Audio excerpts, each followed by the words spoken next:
नमस्ते, आदाब, सत श्री अकाल। मैं आपका होस्ट अफरोज कुरैशी और आप देख रहे हैं प्रगति न्यूज सबसे आगे। तेलंगाना भर में यौम शहीदान पुलिस बड़े पैमाने पर मनाया गया।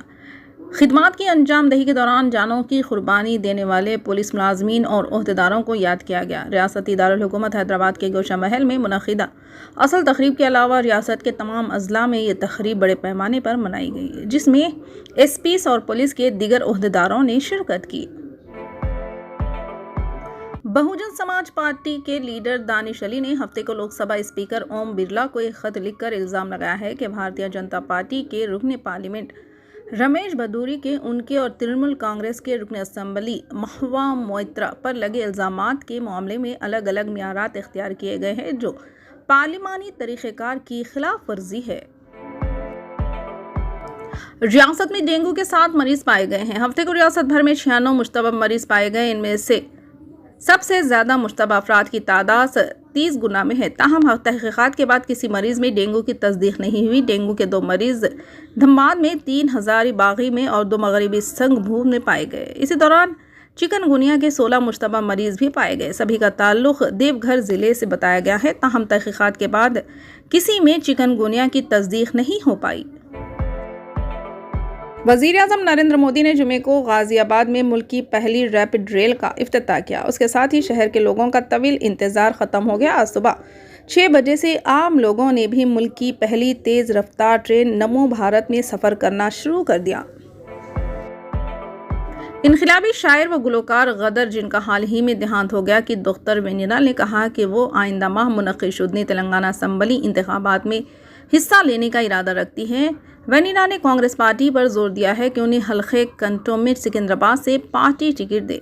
वेनिला ने अपनी मां के साथ हफ्ते के रोज़ हैदराबाद में ज़राए इब्लाग के नुमाइंदों से बातचीत करते हुए कहा कि इंतखाबात लड़ने के लिए बिल्कुल तैयार हैं। अगरचे के हल्के कंटोनमेंट से कांग्रेस टिकट के कई दावेदार हैं, मगर अगर उन्हें एक बार मौका दिया जाए तो वो भी इस हल्के से मुकाबला करने के लिए तैयार है। वेनिला ने कहा कि गदर वोट के जरिए इनकलाब बर्पा करना चाहते थे और वो आखिरी दम तक कांग्रेस के साथ थे। इन्होंने कहा कि इनके वालिद गदर भी इंतखाब लड़ना चाहते थे। वेनिला ने कहा कि इब्तिदा में कांग्रेस कायदीन ने ख़ानदान को पार्टी टिकट देने का वादा किया था, मगर अब वो खामोश है। वो चाहती है कि पार्टी क़यादत इस मसले पर अपना मौक़िफ़ वाज़ेह करें। गुज़िश्ता माह कांग्रेस के सरकर्दा कायदीन सोनिया गांधी, राहुल गांधी और प्रियंका गांधी ने गदर के अफराद ख़ानदान को पुरसा दिया था। गदर का 74 साल की उम्र में 6 अगस्त को देहांत हो गया था। चीफ मिनिस्टर के चंद्रशेखर राव ने इस एतमाद का इजहार किया कि आइंदा माह मुनक़्क़िद शुदनी असम्बली इंतखाबात में BRS 95 से और 105 नशिस्तों पर कामयाबी हासिल करेगी। शामीरपेट के करीब एक फंक्शन हॉल में हल्के असम्बली गजवेल के पार्टी लीडर्स के इजलास से खिताब करते हुए चीफ मिनिस्टर KCR ने कहा कि तश्कील तेलंगाना के बाद आपाशी प्रोजेक्टों की तामीर के जरिए रियासत के ज़रई शोबे को मुस्तहकम बना दिया गया।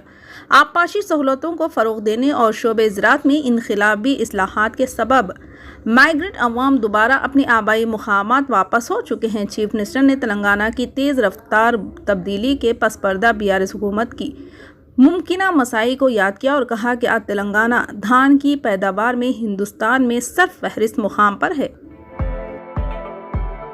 इसराइल की जानिब से गज़ा पर वहशियाना बमबारी के नतीजे में हज़ारों बच्चे और ख़वातीन ज़िंदगी की बाजी हार चुकी हैं। ऐसे में 12 साला फ़लस्तीनी यूट्यूबर ओनिल दोस्त भी शहादत के मरतबे पर फायज हो चुके हैं। बैनुल अक़वामी ख़बररसा इदारे की रिपोर्ट के मुताबिक फ़लस्तीनी रज़ाकारों ने मासूम यूट्यूबर ओनी अलदोस की शहादत की इत्तला सोशल मीडिया पर दी। गज़ा पर हालिया इसराइली जारहत के आगाज़ से कुछ अरसा कबल 12 साला ओनिल दोस्त ने यूट्यूब पर अपना चैनल मुतारफ़ किया था, जिस पर वो गेमिंग की वीडियोस अपलोड करते थे और इनकी ख्वाहिश थी कि वो माशरे में अपना मुकाम बनाएं। फ़िलहाल के लिए इस खबरनामे में बस इतना ही। देखने के लिए आपका बहुत बहुत शुक्रिया। अगर आप नए हैं इस चैनल पर तो सब्सक्राइब ज़रूर कर लें और बेल आइकन को दबा लें ताकि हमारी हर खबर आप तक पहले मिले।